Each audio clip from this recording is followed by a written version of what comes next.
It feels like a distant memory by now, but right before the Nintendo Switch launched in 2019, it seemed like portable gaming was on its last life. Mobile games had gobbled up huge portions of the market, and most modern games required a lot of power to run on devices like the Nintendo 3DS. Fast forward to today, there are more ways to take your games outside the living room than ever. This is a bit of quite an old category, because to be quite frank, most devices currently on the market aren't very good. Valve's Steam Deck kicked off with a wave of manufacturers looking to compete with the Nintendo Switch, but many of their offerings are rushed, buggy, or just not a great way to play games. If you are freezing to the challenge, and I'm comfortable to say that there are finally some good options to choose from. It should go without saying that Nintendo takes the top spot in this category. The original Switch does it all. It puts all of Nintendo's first party titles into a great handheld that has a very decent battery life. You can also pop off the Joy-Con controllers to play with the screen propped up on the kickstand, or put the screen into a dock and play it on your TV. You probably don't need to be told that the Switch is a great Nintendo console, but if you are still on the fence 6 years later, it's worth mentioning that it has become a great console for indie games. While the Switch hardware is low powered even compared to previous generations of PlayStation and Xbox consoles, it's a great platform for third-party developers to bring their library of older or less graphically intensive games to give them a new lease on life.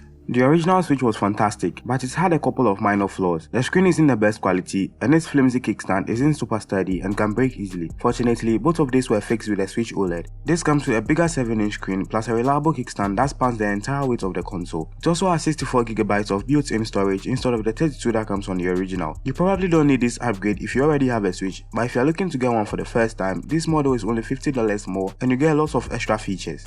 Moving on to PC handheld gaming, we have the Steam Deck OLED, the Lenovo Legion Go, and the Asus ROG Ally. Just like Nintendo, Valve launched an updated version of their portable console called the Steam Deck OLED. It has a minor spec bump, and as you might guess, an OLED screen. Most notably, beyond the much better display, it comes with a 50Wh battery instead of a 40Wh capacity on the original, while the Steam Deck gets a surprisingly good battery life for lower power games. Heavy AAA games can drain battery pretty quickly, so this is a nice improvement.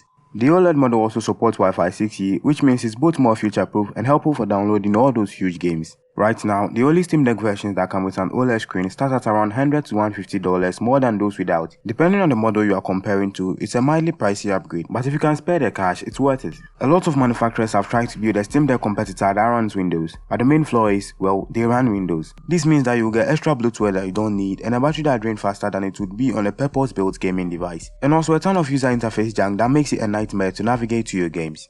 With all that in mind, the Lenovo Legion Go is the best attempt we've seen so far this. With its large 8.8-inch 144Hz display, powerful AMD Z1 Extreme processor, and detachable controllers, this Windows 11 portable gaming system has a lot going for it, and its innovative FPS mode bridges the gap between the controller and the mouse input. And it even has the same wide, sturdy kickstand as the Switch OLED. There are two USB-C ports, one on the top and one on the bottom, so you can plug it in no matter how you are playing it, and since it runs Windows, it can technically run any PC game, not just the one on Steam.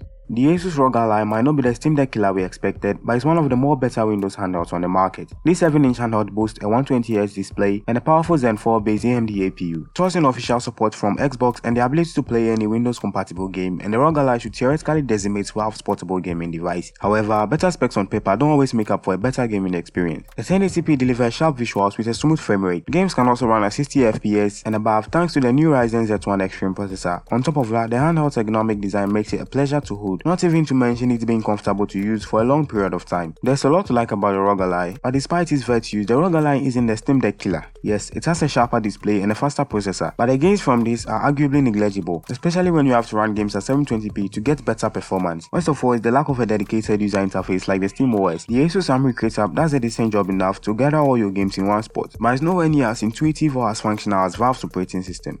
If you own a PlayStation 5, then the idea of playing your favorite games portably should be an interesting prospect. The PlayStation Portal comes with some caveats. It doesn't let you install games and play them on a handheld. Instead, it's a device solely dedicated to streaming games from your PlayStation 5 onto its 8-inch LCD display. This means that to use it, you need your console and a solid Wi-Fi connection in your home. You can play it remotely away from your home, but the quality will vary based on your internet connection. At $200, the Portal is considerably cheaper than other handhelds on this list, but the requirement of having to first own a PS5 turns up the heat. It's not for everyone, but for those that it's for, it's a great handheld. Some may not like the idea of buying the PlayStation Portal, but still want to play their favorite titles on the go. If you are in this category, then you might want to consider the Backbone one. Compact and lightweight, the PlayStation edition of the Backbone one might be your best bet for a PS5 remote play session on your phone. This controller is essentially the same as the original Backbone one, so you get lovely clicky buttons and bumpers and a response time zipping enough to make the whole gaming experience enticing. What makes this a PlayStation edition is the PlayStation logo and the 4 clear buttons with Sony symbols. It's a little weird though that the joystick has still Xbox layout, with the left one above the D-pad. You can stream PS5 games with ease, but you must also have a decent internet connection to do that. Unfortunately, there's no touchpad or even a button to launch the on-screen one, which makes things awkward for games that use it a lot. It also lacks a PS button for jumping back into the main menu. You won't find this elsewhere, so aside the PlayStation Portal, it's still your best bet for a decent remote play experience. It's also great for Xbox remote play, mobile games, Steam Link or cloud gaming.